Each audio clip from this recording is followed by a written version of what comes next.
여러분 안녕하십니까? 금요일에 여러분의 양해 덕분에 잘 학술대회를 가서 발표를 잘 마치고 돌아왔습니다.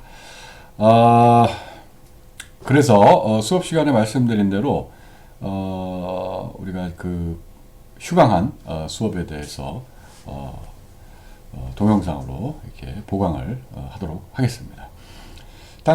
그때 우리가 지난주 수요일에 이 요소시장에서 특히 이제 요소시장 일반적인 얘기를 하고 노동시장에 대해서 얘기를 하고 있었는데, 노동에 대한, 그러니까 우리가 요소에 대한 어떤 그 개별 기업의 수요와 개별 기업의 공급 우리가 살펴보았고, 노동에 대한 이제 시장 수요입니다. 시장 수요. 결국은 이제 각각의 개별적인, 그러니까 여러분이 다시 한번 말씀드리자면 요소의 수요자는 기업입니다. 그죠? 요소의 수요자는 기업, 생산을 하는 생산 요소를 이용해서 생산을 하는 기업이 생산 요소에 대한 수요를 하게 되겠습니다. 그래서 이 각각의 개별적인 기업들이 이제 요소에 대한 수요를 하고, 이것을 어떠한 형식으로든 합쳐서 노동에 대한 시장 수요를 우리가 만들도록 이제 되겠죠. 만드는 것이. 보시면은 이 슬라이드에 보시면은 이제 PPT에 여기 이제 기업 A가 있고 기업 B, 물론 상당히 많은 기업들이 있겠죠. 그러나 이제 우리가 배우는 입장에서 가장 쉽게 얘기할 수 있도록 두 개의 기업이, 기업 A와 기업 B가 노동에 대한 지금 수요를 하고 있다고 보고요. 자, 일단은 이 그림을 설명하는 내용은 요 다음 페이지, 그 다음 페이지까지 이어져 있습니다. 요걸 기반으로 설명을 드릴게요.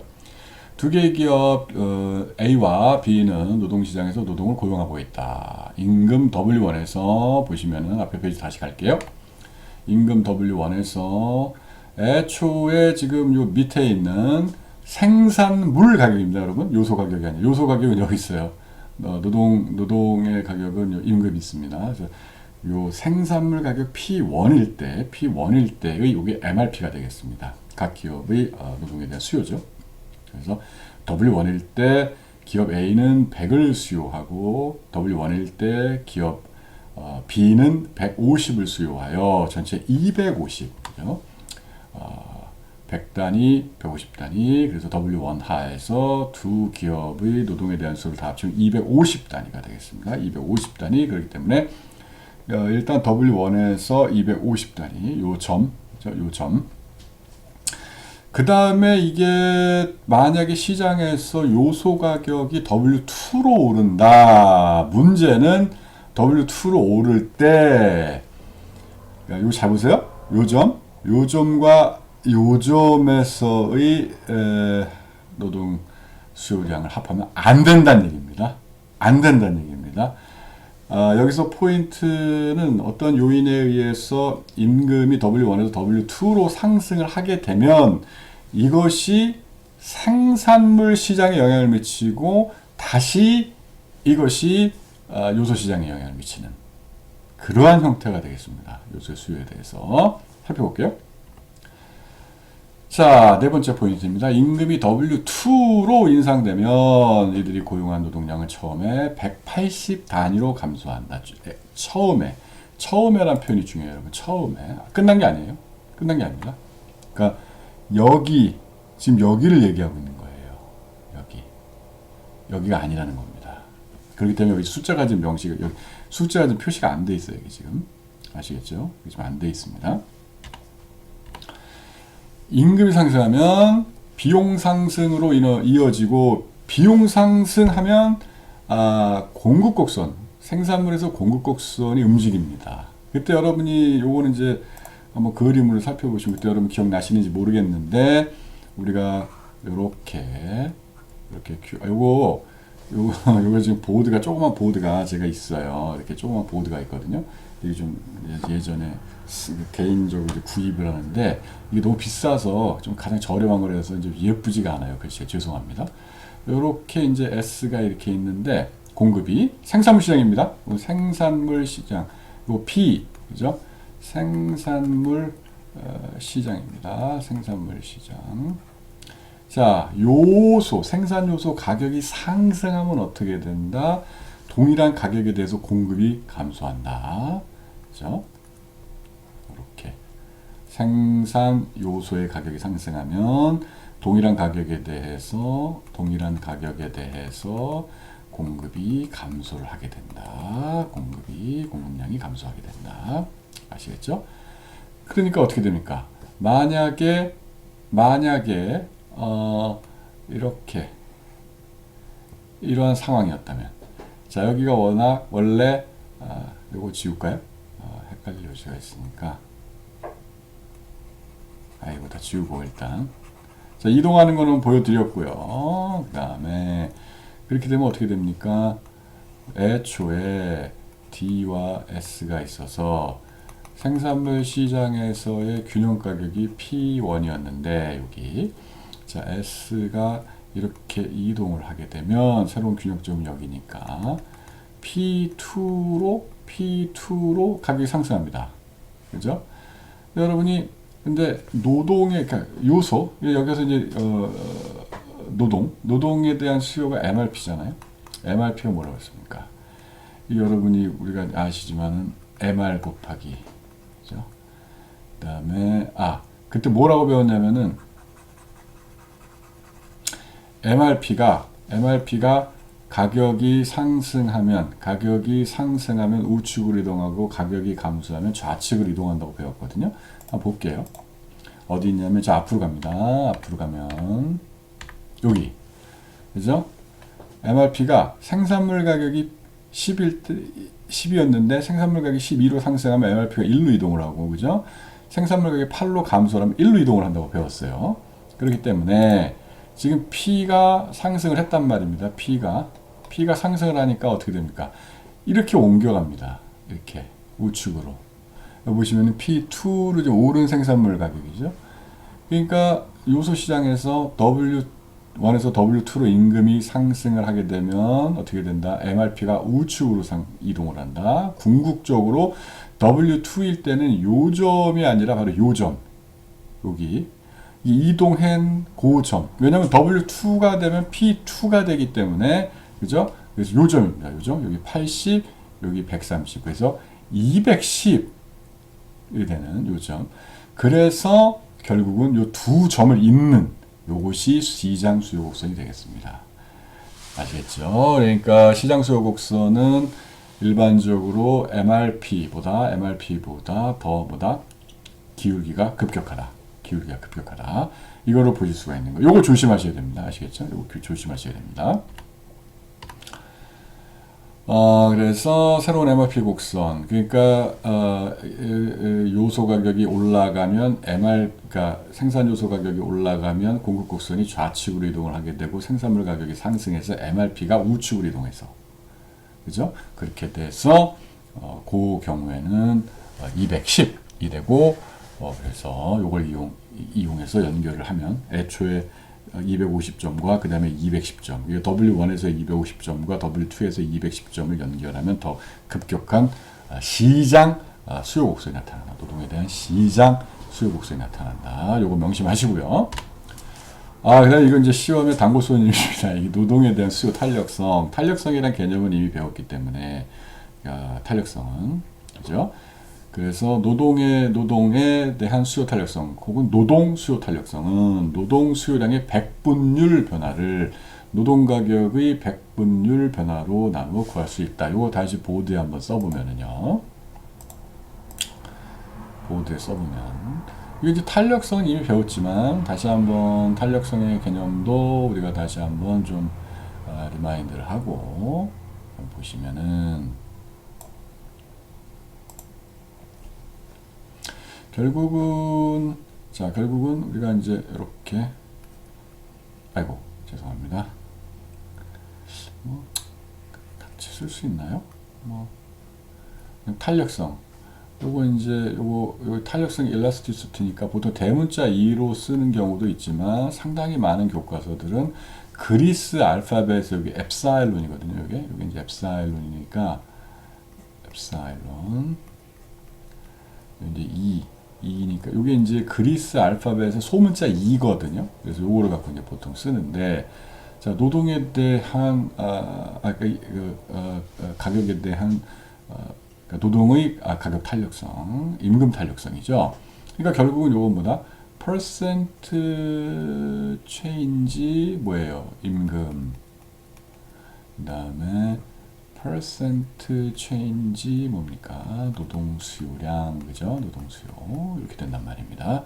퍼센트 체인지라는 게 중요해요. 그러니까 이것은 결국 뭐다? W분의 델타 W 분의 뭡니까? L분의 델타 L 이렇게 되는 거죠. 그러니까 요것이 퍼센티지 체인지거든요. 그죠? 몇 퍼센트. 그러니까 결국은 보통 임금이 1% 변동했을 때 노동수요가 몇 퍼센트 변동하느냐를 요 엡사일론이 포착을 하게 되는 거죠. 그래서 보통 이거 계산하는 문제도 나오고요. 해석하는 것도 나오고요. 아마도 지금 제가 명확히 기억은 안 납니다만은 다음 주쯤에, 다음 주라기보다 한 요번 주죠. 이번 주 후반쯤 되면은 예전 그 이제 기말 시험 문제를 또 올려드릴 텐데, 그때 보시면 아마 있을 거예요. 그러니까 해당 문제가 그거 좀 유심히 보시고요.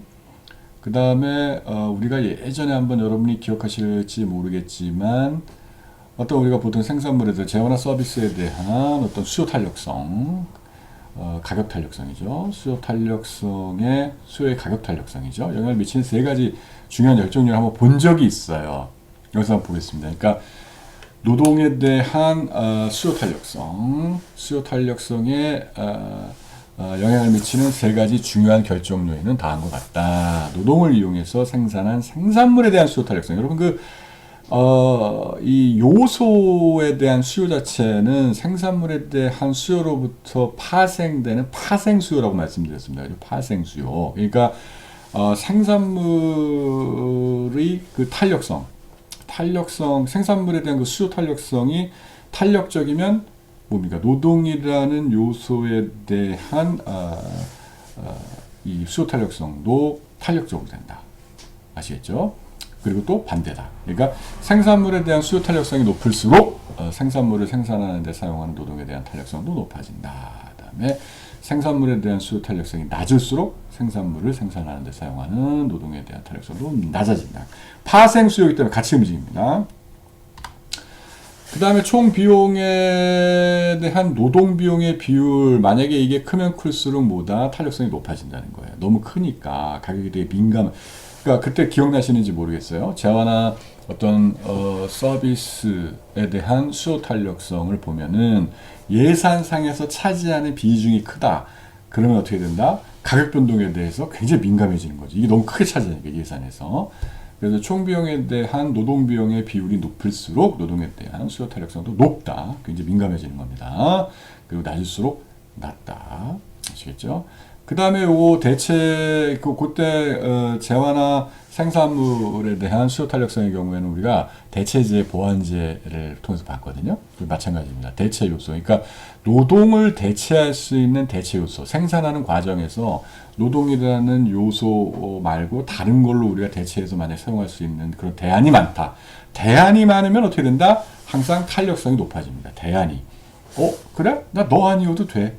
이런 개념입니다. 아시겠죠? 그러니까 가격 비쌌어? 난 너 아니어도 돼. 왜? 난 얘 해도 되거든. 얘를 사용해도 되거든. 그래서 대체 요소가 많을수록 이 가격에 대해서 상당히 가격 변동에 대해서 민감해지는 거죠.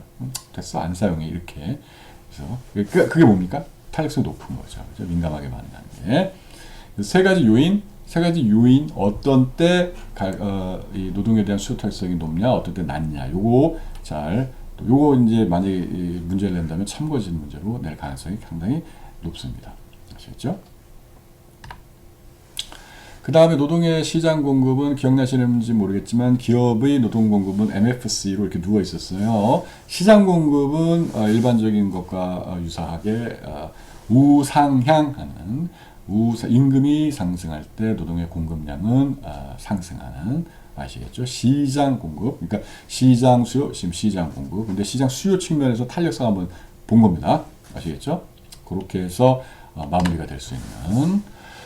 그 그 다음에 이제 요 문제도, 요 주제도 또한 시험에 상당히 많이 나옵니다. 저 커피 좀 조금 마실게요. 사실 이거는 우리가 실제 현실에서도 목격하고 현실에서도 작동하는 어떤 그런 거기 때문에 한번 여러분이 잘 보실 필요가 있고, 이건 그리고 마찬가지로 시험에도 자주 나옵니다. 개인들, 우리 같은 개인들이, 우리는 어떻게든지 예를 들면 여러분 중에 자영업도 마찬가지죠. 자영업이라는 게 결국은 이제 자기 노동을 공급하잖아요. 그러니까 자기가 자기를 고용하는 거죠. 그러니까 이제 이거 영어로 이제 잠깐만 말씀을 드리자면은, 그러니까 자영업을 영어로 쓰면은요, 자영업은 우리가 보통 말하는 자영업은 entrepreneur 이런 건 잘 안 쓰고요, self-employed라는 표현을 많이 씁니다. 자영업은 이제 self-employed. 우리가 그러면 월급 받고 일하면 뭐예요? employed 되는 거잖아요. 그래서 이제 우리를 고용한 사람이 employer가 되고, 우리 같이 이제 만약에 저처럼 이제 고용되어 있는 사람이 employee, 그죠? employee 이렇게 되어 있는데, employee는 뭐냐면 employed 되어 있는 사람들이거든요. 그러니까 self-employed. 그러니까 자기 자신이 자기를 고용한 거예요. 그래서 이게 자영업이거든요.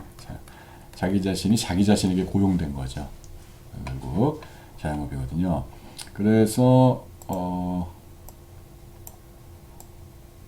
잠깐만 이거 좀 지우고요.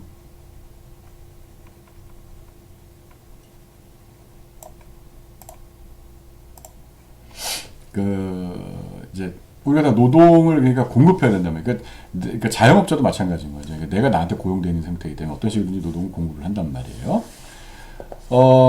개인의 노동 공급 곡선이 상향하는지는, 자 보십시오.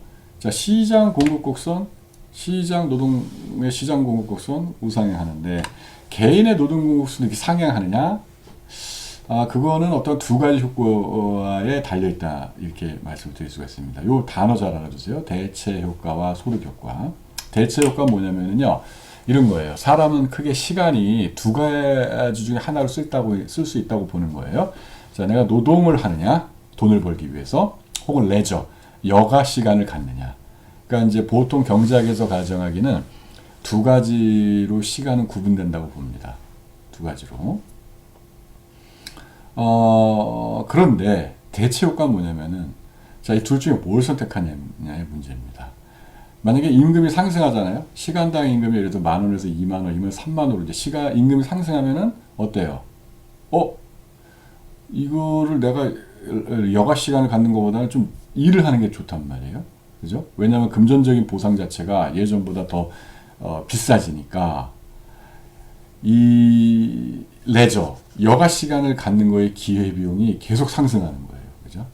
그러니까 여가 시간의 기회비용은 노동을 통해서 얻는 소득 아닙니까? 그죠? 그러니까 이게 너무 커지는 거죠. 기회비용이. 그러니까 어떻게 돼요? 노동 공급을 증가시킵니다. 그러니까 여가를 노동으로 대체하는 겁니다. 비싸진, 아시겠죠? 여가를 더 비싸진 노동으로 대체하는 그러한 효과가 대체 효과, 그러니까 substitution effect가 되겠습니다. 자, 소득 효과는 무엇이냐? 인컴 이펙트. 그럼 계속적으로 사람이, 이게 만약에 임금이 상승할 때 이런 식으로 대체 효과만이 존재한다면 진짜 우상향합니다. 근데 그렇지가 않아요. 사람이 이제 일을 하다 보니까 예전에 예를 들면은 이런 거예요. 예전에 예를 들면은 뭐 1시간에 10,000원 받을 때는, 내가 30만 원이 목표다. 30만 원이 목표면은 하루에 만 원을 30시간은 가능하지가 않구나. 예를 들어서 10만 원이다 목표가. 하루에 10만 원 벌어야 되겠다. 그러면은 이제 1시간에 10,000원이면은 어때요?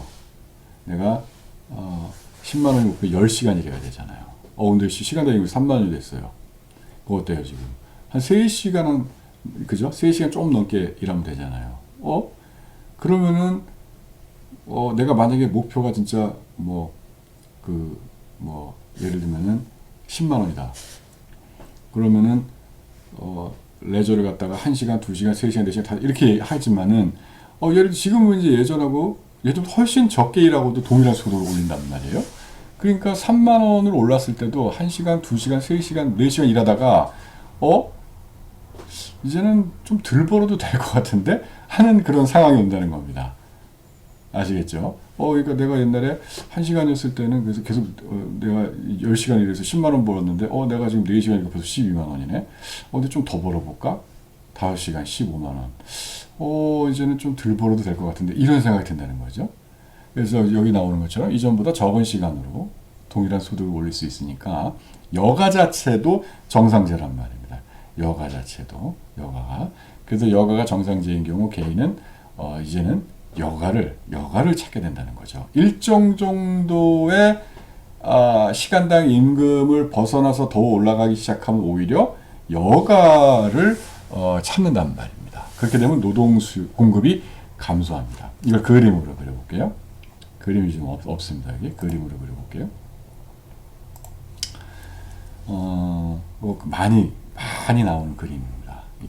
개인의 노동 공급과 관련해서 여기 W가 있습니다, 여러분. 여기 노동 공급이 있어요. 노동 시간이라고 칠게요. 자, 아까 대체 효과가 소득 효과를 압도하는 구간에서는 계속 이렇게 됩니다. 그러니까 임금이 올라가면서 노동 시간이 늘어나는 거예요. 여가의 기회비용이 너무 비싸요.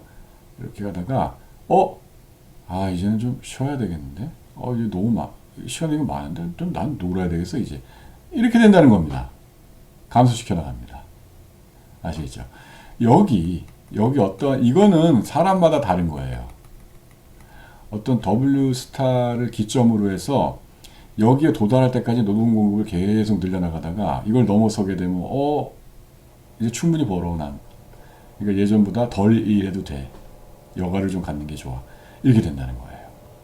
아시겠죠? 이거를 뭐라고 그러느냐? 후방 굴절 노동 공급이라고 합니다.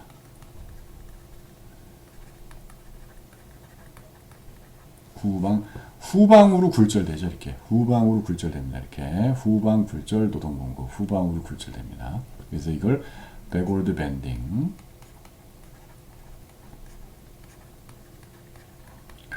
레이버 서플라이다 이렇게 됩니다.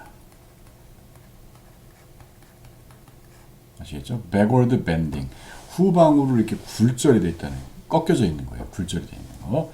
아주 유명합니다. 후방 굴절 노동공급 곡선이 개인의 노동공급 곡선 보통 이렇게 된다라고 여겨집니다. 아시겠죠? 그래서 대체 효과는 개인의 노동공급을 증가시키고 소득 효과는 감소시키므로 특정 임금 구간에서 대체 효과가 더 크면은 개인의 노동공급 곡선은 우상향하게 되고 궁극적으로는 그러나 소득 효과가 대체 효과를 압도하는 구간이 생기기 때문에 이렇게 후방 굴절을 하게 된다. 자, 노동 공급 곡선은 어떻게 이동하느냐? 요거는 첫 번째 포인트는요. 요거는 이제 그 노동 공급량의 변화, 선상에서 움직이는 것. 두 번째 포인트는 노동 공급 곡선 자체의 이동. 자체의 이동. 이거 예전에 선상에서의 움직임과 선 자체의 움직임은 우리가 아주 초창기에 이미 몇 번 강조를 해서 배운 내용이란 말입니다. 임금이 변화하면은, 그러니까 노동의 가격인 임금이 변화하면은 노동 공급량이 변동. 그러니까 주어진 공급 곡선상에서 이동. 무슨 소리냐? 그리고 좀 이따 이거 다 얘기하고. 하지만 다른 노동 시장의 임금과 직업의 비금전적인 측면 자체는 노동 공급 곡선을 이동시킨다. 예를 들어서 다른 노동 시장에서 제시된 임금이 높은 경우 특정 노동시장의 공급곡선은 좌측으로 이동한다. 예를 들어서 직장의 유쾌한 근무 환경이 증가함에 따라 해당 업체 또는 산업에 대한 노동 공급이 증가하며 노동 공급곡선은 오른쪽으로 이동한다. 예를 들면은 이런 얘기를 하고 있는 거죠. 그러니까 잠시만요.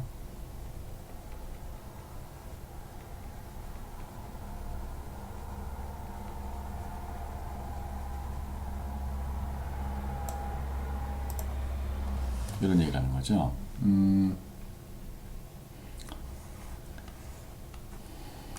WL이 있을 때, 이렇게 공급 곡선이 있을 때, 임금이 변화하면 이 선상에서 움직이고요. 그죠? 임금이 상승한다, 노동 공급 증가한다. 그죠?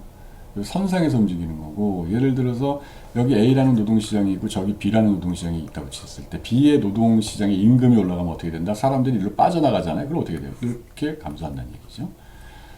또는 이 A라는 노동시장의 작업 환경이 너무 좋고 여건이 되게 좋아요. 그리고 이쪽에서 사람들이 또 몰려올 거 아니에요? 그럼 이렇게 늘어난다는 얘기예요.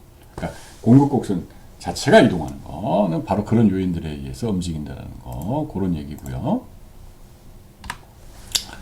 그다음 노동시장의 균형은 우리가 이제 배웠습니다, 옛날에.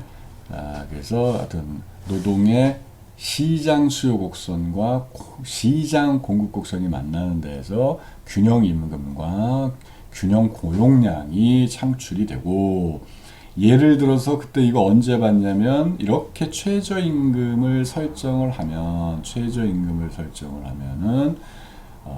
요만큼 과잉이 뭡니까? 결국 고용이 안 되는 실업이 생긴다는 그 얘기를 했었고요.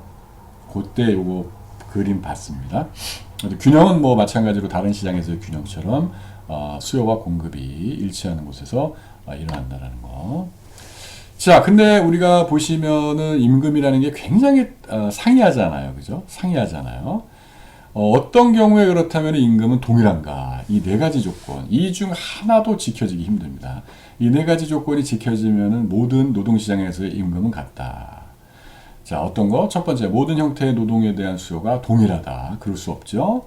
그 다음에 일자리들이 특별히 비금전적인 측면, 그러니까 임금 외에 다른 게 중요하지 않다는 의미인데 이게 말이 안 되죠. 아까도 봤지만 어떤 뭐 예를 들면은 임금은 좀 낮아도 복지 여건이 굉장히 잘 돼 있다거나 작업장의 환경이 굉장히 잘 돼 있다거나 이런 것들이 있을 수가 있어요. 이런 것들이 영향을 미칠 수가 있단 말입니다. 아시겠죠? 뭐에? 예를 들면 뭐 공급에 영향을 미칠 수가 있단 말입니다. 그 다음에 모든 노동은 궁극적으로 동질적이며 다른 일자리를 구하기 위해 훈련을 받을 경우 비용이 들지 않는다. 이것도 말이 안 돼. 그러니까 말이 안 된다기보다 지켜지기 힘들어요. 노동이라는 게 사람이 이질적인데 노동이 궁극적으로 동질적일 수가 없지요. 더군다나 뭐 이직을 한다거나 할 때 동종업계에서는 그럴 일이 크게 없지만 이종업계로 이직을 하는 경우에 또 훈련을 받아야 되는데 이런 훈련에 비용이 들어가지 않는다? 이것도 상당히 좀 말이 안 되는, 그죠? 지켜지기 힘든, 현실에서 관찰되기. 그러니까 이 세 가지가 일단 다 힘들고, 네 가지 모든 노동은 비용을 들이지 않고 이동할 수 있다? 글쎄요, 이것도 지금 굉장히 그 말이 안 되죠. 지켜지기 힘듭니다. 이거 4번은 모빌리티거든요. 이건 조금 논의할 필요가 좀 약간 있긴 한데, 여러분이 알아두면 상식적으로 좋은 거기 때문에. 레이버 모빌리티라는 주제입니다. 이동입니다. 레이버 모빌리티.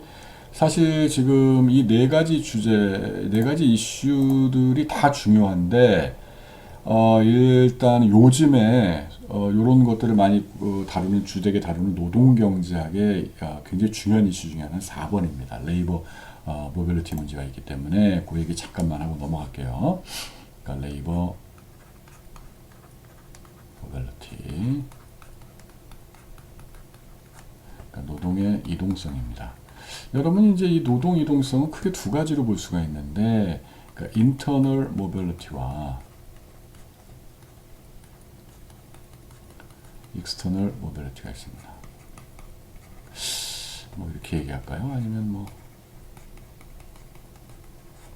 보통 이제 internal mobility 하면 이제 예를 들어서 그러니까 여러분 이제 대부분이 이제 대구 경북 아닌 분들도 계시지만 대구 경북 이제 출신의 청년들인데 여러분들이 이제 어떤 일자리 이런 걸 때문에 뭐 수도권으로 이동한다든가 서울로 이동한다든가 아니면 이제 뭐 호남권으로 이동한다든가 뭐 충청권으로 이동한다든가 이런 것이 보통 이제 인터널 모빌리티가 되는 것이고요. 여러분이 또 아예 해외 일자리를 구해서 일본으로 간다거나 인도네시아, 베트남 뭐 이런 데로 간다 할 때 익스터널 모빌리티인데 익스터널 모빌리티 같은 경우에 결국 이제 이미그레이션이 되는 거죠. 그죠?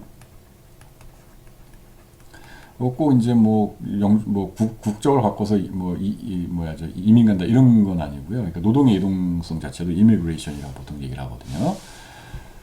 여러분이 보시면 아시겠지만 딱 느끼기에도 그렇잖아요. 그죠? 굉장히 이게 이 비용이 많이 수반됩니다.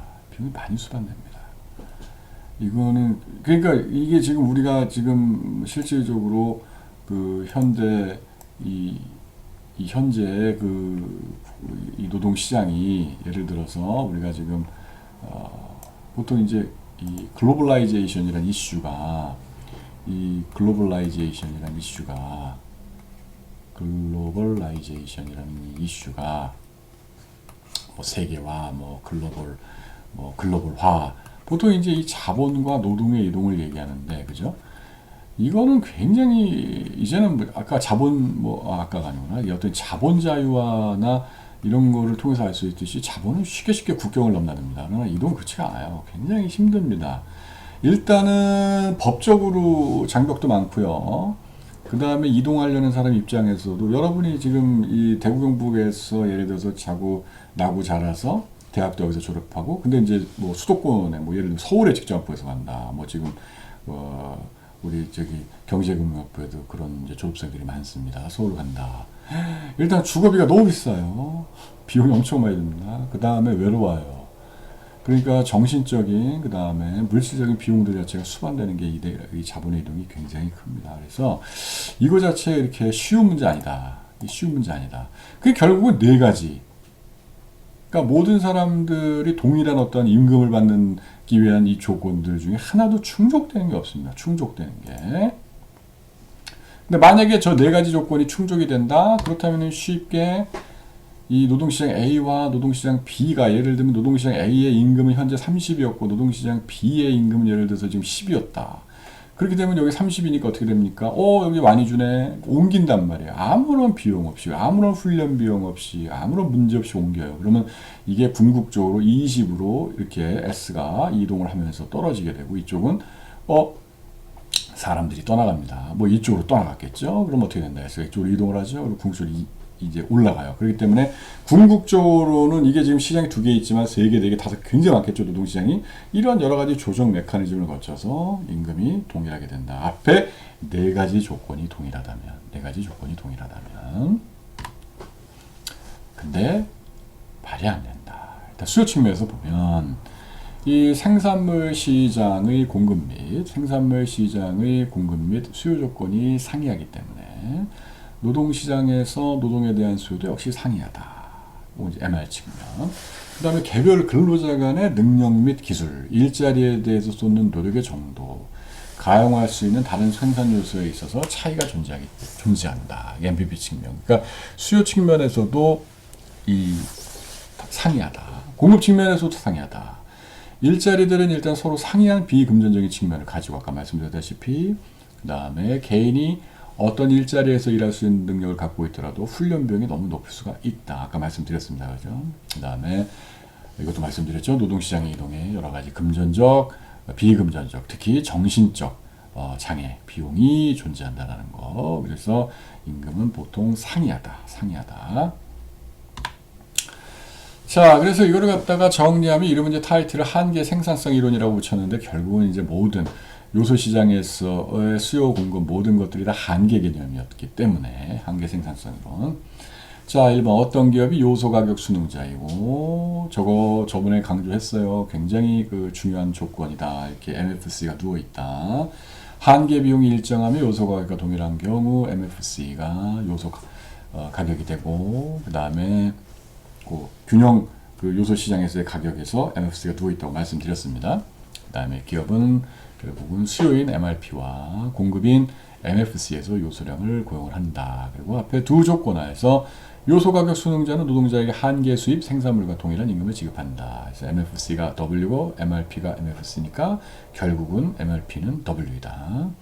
그 다음에 기업이 완전 경쟁인 경우 MRP가 뭐였죠? MRP가 MR 곱하기 MPP, VMP가 P 곱하기 MPP니까 결국은 MR과 P가 완전 경쟁인 기업 생산물 시장에서는 같으니까 MRP하고 VMP가 같다. 그 다음에 어떤 기업이 완전 경쟁 기업이고 요소 가격 수능자인 경우 기업은 한계 생산물과 동일한 임금 노동자에게 지급한다. 아시겠죠? 왜? W가 MRP고 MRP가 VMP니까 W는 궁극적으로 VMP다. 여러분 굉장히 많은 단어와 굉장히 헷갈리기 쉬운 요소들이 굉장히 지금 많이 점철이 되어 있는데 잘 알아두셔야 됩니다. 이거 되게 헷갈리게 문제 나올 수가 있기 때문에 잘 알아두셔야 돼요. 참고직 같은 경우에. 자, 이렇게 해서 일단 요소 시장에 대해서 간략하게나마 살펴보았고요. 다음 노동조합과 임금 이 부분으로 넘어가도록 할게요. 자, 여기서는 기본적으로 일단은 노동조합의 목표, 그 다음에 노동조합의 수단, 그 다음에 노동조합의 영향에 대해서 살펴보게 됩니다. 현재 뭐죠? 일단은, 뭐라고 할까요? 저는 이미 일단 노동시장에 있고요. 여러분들 대부분이 아마 이제 노동시장에 나가서 아까 말한 인플로이드에 대해서 이제 활동을 하실 텐데, 경제 활동을. 일단 아마 여러분들이 들어가시게 되는 기업의 대부분은 아마 노동조합이 있을 거예요. 이따가 오늘 거기까지 배울 수 있을지 모르겠는데 우리나라는 일반적으로 노동조합에 가입하는 것이 선택사항이기 때문에 가입하게 되시는 분도 있고 가입 안 하게 되시는 분들도 있겠지만 어쨌든 여러분이 일하게 될 어떤 직장에서 노동조합이 일반적으로 존재할 가능성이 상당히 크기 때문에 이 부분은 굉장히 여러분의 삶과도 직결될 수 있는 부분이다. 그래서 그다지 이렇게 어려운 이론적인 논의는 없습니다만 좀 살펴보도록 하도록 하겠습니다. 그래서 목표, 수단, 영향. 그래서 노동조합의 목표는 무엇이냐? 노동조합의 목표는 일단 노동조합의 목표는 뭘까요? 결국은 크게 보면은 이렇게 얘기를 할 수도 있겠습니다. 노동조합의 목표는 노동조합은 이제 존재 이유가 어떤 여러 가지 경제적 이유와 그 다음에 이제 정치적 이유가 있습니다. 정치적 목적? 잠깐만요. 경제적 목표와 정치적 목표가 있다. 노동조합의 목표는 있다. 그리하여 여기는 이제 보면 이제 임금 인상,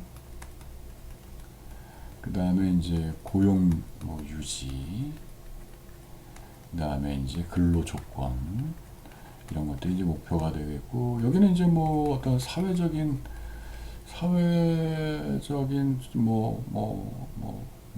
사회적 복지 이런 부분이 되겠죠. 사회적인 이슈에 대해서 노동조합이 어떤 목소리를 하나의 이익단체로서 목소리를 낼 수도 있겠죠. 정치적 목표가 사회적 복지 같은 경우에 있을 수가 있겠습니다.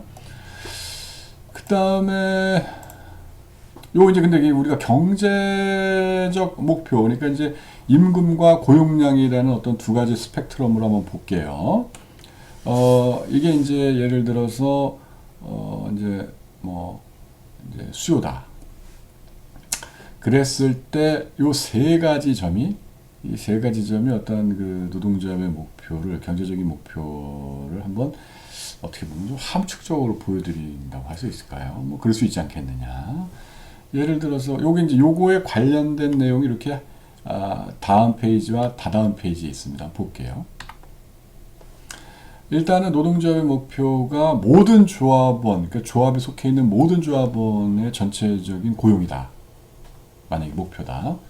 그렇게 된다면 앞에 그림에 있는 수요 곡선은 어떤 노동조합 노동자에 대한 수요를 나타내는데 이 노동조합의 총 조합원 수가 만약에 Q1이다.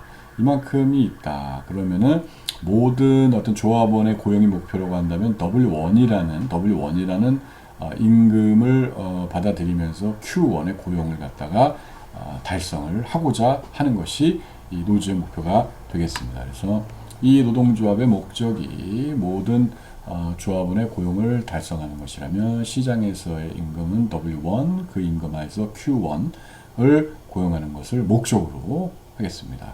만약에 근데 그러니까 전체 고용이 아니라 최소한 고용된 조합원들의 임금을 다 총액을 내보니까 이것이 가장 크게 되는 그러한 고용량은 어디냐? 이것은 Q2다. Q2여서 W2의 임금을 받으면서 Q2를 고용하는 이것이 임금 총액의 극대화다. 임금 총액의 극대화. 왜냐?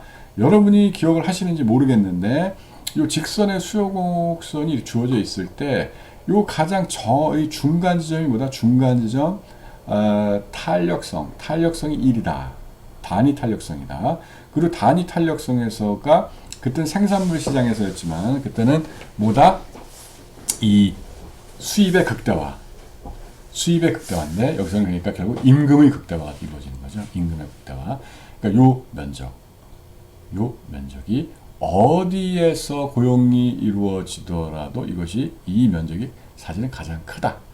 그래서 임금 총액을 극대화하는 임금은 W2 직선의 가장 중앙점 노동에 대한 수요가 단위 탄력적인 점에서 임금 총액이 극대화된다. 하지만 임금과 고용 사이에는 상층 관계가 존재한다. 왜? 전부 고용할 수는 없다.